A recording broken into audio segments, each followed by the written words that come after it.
Fan de paranormal, bonjour, bonsoir, 10 000 abonnés.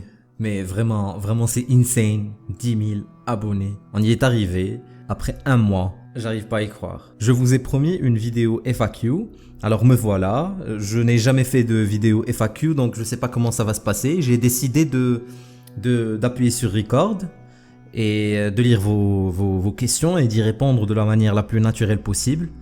Parce que j'ai pas eu envie de scripter cette vidéo en fait. Pour moi, je suis en train de parler à des amis, à un ami. Et puis voilà, je réponds aux questions. La première question nous vient de Lola Studio. Comment as-tu connu les choses paranormales / flippantes? Donc depuis que j'étais tout petit, j'adorais écouter les histoires de ma grand-mère. Et elles étaient toutes vraiment paranormales. Et puis avec YouTube, je regardais que ça en fait. Et j'étais trop fan. Dans le paranormal, j'aime bien ce ressenti mystérieux. Tu sais, c'est comme un tour de magie. Tu es conscient et tu sais que le magicien en fait, il te joue un tour. Mais tu aimes bien parce que ça te fait divertir. Pourquoi tu as choisi ce pseudo YouTube? Bah au début, je savais que je voulais créer quelque chose autour du paranormal, mais je ne voulais pas me limiter à ça. Je voulais aussi faire tout ce qui peut être bizarre, tout ce qui peut être intriguant. Et voilà, c'est flippant. Le nom de C'est Flippant englobe en fait tout ça, tout ce qui peut te faire flipper. Pourquoi aimes-tu autant les œuvres de Trevor Anderson? Bah déjà parce que c'est un artiste freelance et c'est très très dur d'arriver à faire du freelance en tant qu'artiste et d'en vivre. Et puis ses œuvres sont en fait super bien faites et super réalistes. Il a aussi ce sens de communauté, ça veut dire que il est très connu pour ne pas partager ses travaux. Par exemple, vous pouvez prendre par exemple un travail de Trevor Anderson et créer votre propre spin-off, votre propre fan art. Nathalie Lefebvre, qu'est-ce qui t'intéresse le plus dans le paranormal? Apparition d'esprit, ovni ou autre?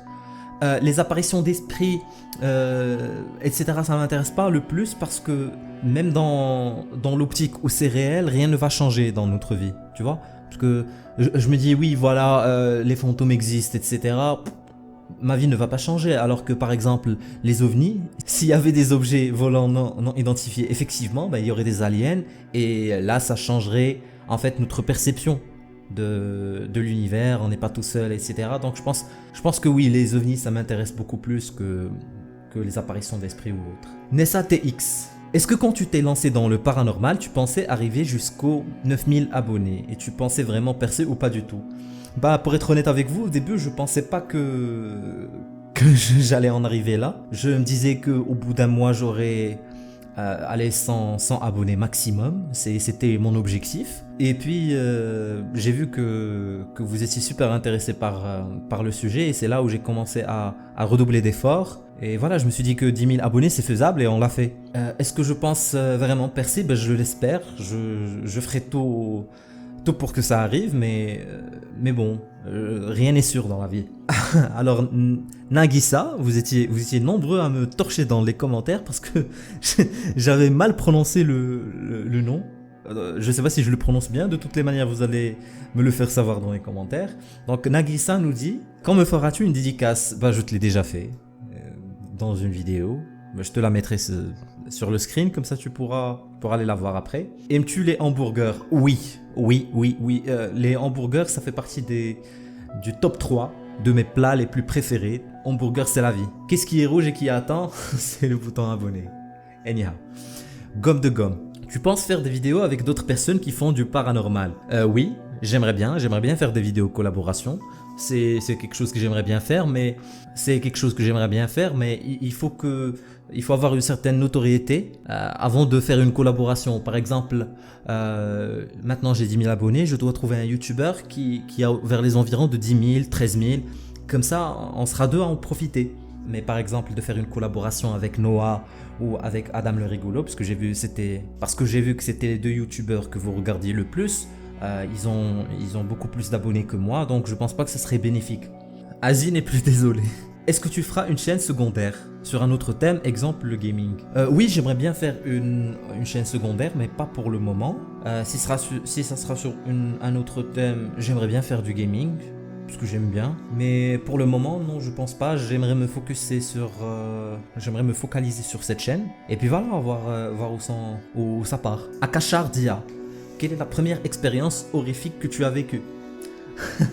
Alors, la première expérience horrifique que j'ai vécue, je sais pas si elle était réelle, parce que j'étais gamin, j'avais 5-6 ans, et je jouais avec mes amis du quartier, et on faisait un truc qui était un peu insane, c'est qu'on se mettait en cercle, on était à peu près 10-11, on se mettait en cercle, et on mettait quelqu'un au milieu, allongé sur le dos, on mettait nos doigts au-dessous de lui, et on commençait à se dire des trucs bizarres dans l'oreille, tu vois, et ça tournait. Et c'était vraiment des trucs flippants, je me rappelle plus ce que c'était précisément, mais... Et à un certain moment, le mec qui est au milieu, bah, il commence à léviter. Et je sais pas si c'est dans ma tête de gamin, mais je me rappelle bien que oui, ça se passait, le mec il lévitait. Et c'était le truc le plus...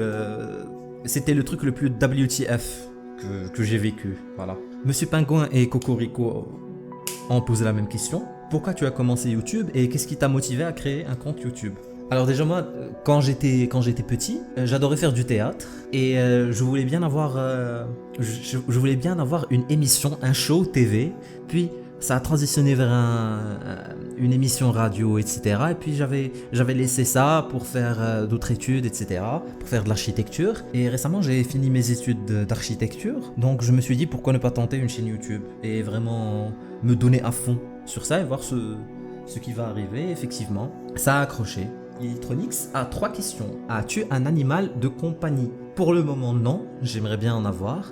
Peut-être que quand je changerai d'emplacement et que j'aurai plus d'espace, j'aimerais bien avoir un chat, mais pour le moment, non, je n'ai pas d'animal de compagnie. Comment tu t'appelles? Alors, pour mon nom, ça sera un truc qui va rester mystérieux, ok? Ça sera un mystère. Je le dévoilerai, bien sûr, mais pas pour le moment. As-tu une chaîne gaming? Non, je n'ai pas de chaîne gaming. J'avais fait un petit truc en relation avec le gaming, mais ça n'a pas accroché. Blacky Scoop, quel âge as-tu? Et as-tu arrêté les cours pour ta chaîne?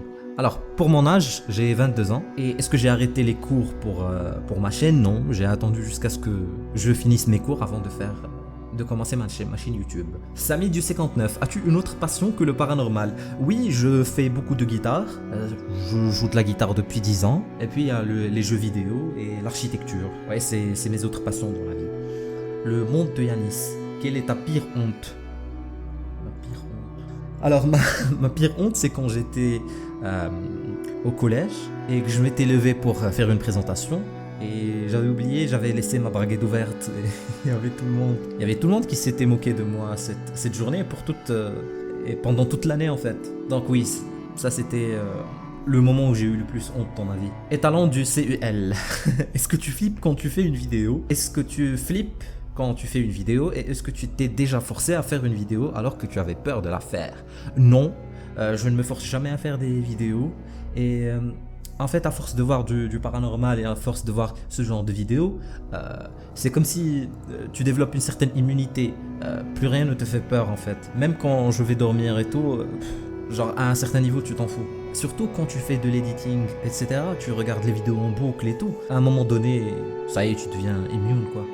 Adidi Star, comment verras-tu ta chaîne dans 3 ans?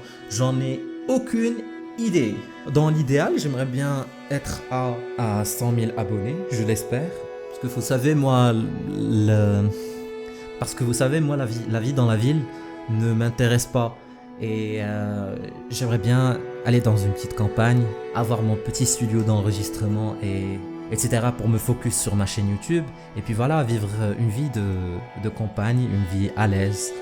Sans stress, sans voiture. Puis voilà, je suis pas un rat des villes, je suis un rat des champs. Le Sushi nous dit, as-tu eu une chaîne YouTube avant celle-là? Oui, j'en ai eu des tonnes, j'en ai eu 7 ou 8.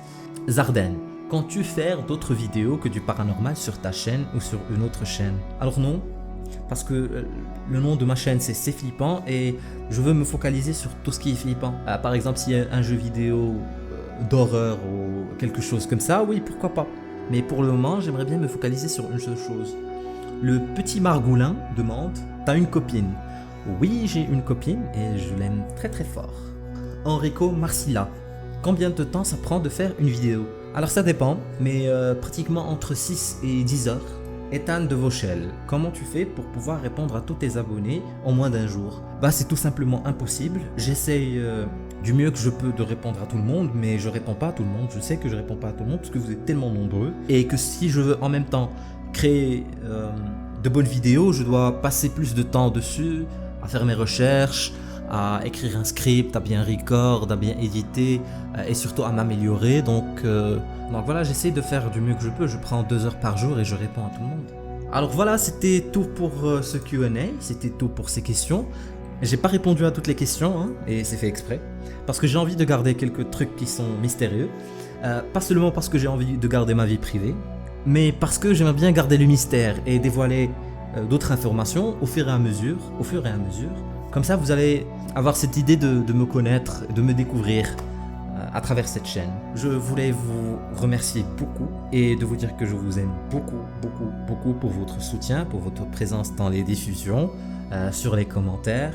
Et puis voilà, je suis vraiment très chanceux de vous avoir et j'aimerais bien et j'espère que nous allons aller encore plus loin ensemble. Que ce fut un petit Q&A des familles, j'espère que tu as aimé et à demain.